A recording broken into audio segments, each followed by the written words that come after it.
Hello guys, today we're going to be discussing another beautiful lesson on the law of chemical combination. In our previous lesson, we discussed the great job done by a couple of scientists, such as the Russian scientist by the name Mikhail Lomonosov.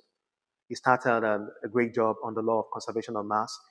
Then, 33 years after, in the year 1789, the French scientist by the name Antoine Lavoisier propounded or put out a law that is known as the law of conservation of mass or matter. Then, 5 years after this law was put out, another French scientist by the name James Louis Proust started a great job on the law of definite proportion or constant composition. And the law states thus. Now, the law states that it states that all pure samples, I want you to note this, pure, very important, all pure samples of a given, all pure samples of a given chemical, all pure samples of a given chemical substance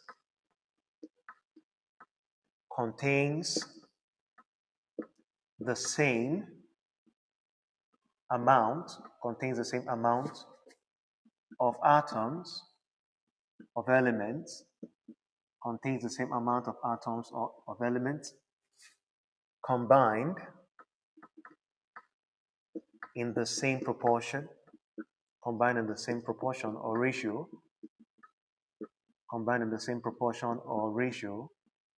by mass. Now, this very law, we are talking about the law of constant composition or definite proportion. Now, as being said earlier, was put out by the French scientist James Louis Proust at the age of 40 in the year 1794, just 5 years after Antoine Lavoisier's great job. Now, what does this law? What does this law? What does it talk about? What is this law all about? This law simply states that regardless of the method of production, used in bringing about the production of a given chemical substance, it does not change the constituent proportion of the very given compound. What does it mean? For example, let's say, e.g., you have aspirin. For example, aspirin, a given drug used for for curing pains and the rest.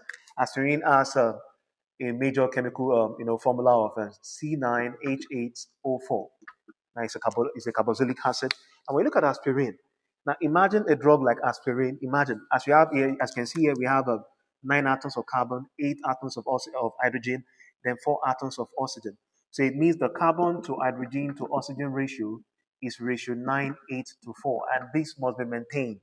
That is what this law is all about. That's what this law is all about. This law states that regardless of the method of producing a given chemical substance, it does not change the chemical makeup, the chemical composition or constituent of that very given compound.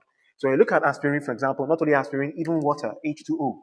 When you look at water, by the time you break water down, hydrogen is 1, and that's 1 times 2, 2 to ratio 16. Then you have 2 here, 1, 2 here, 8. You have 1 ratio 8. Now, when you look at this, when you look at water, for example, water is always going to be 1 ratio 8 as per the ratio of hydrogen to oxygen. Nothing changes it, provided it is water indeed. So this law simply states that regardless of the kind of method of production, you have different method of producing a given chemical substance. Regardless of the method of producing a given chemical substance, provided that very chemical substance is in a pure state, not adulterated, it simply means that the composition, the chemical makeup, that is the number of atoms of element that come together to form that very chemical substance, does not change. If it changes, it means this very chemical substance or the chemical substance you're talking about will stop being that very chemical substance. So, for example, aspirin that is used to cure pains and the rest.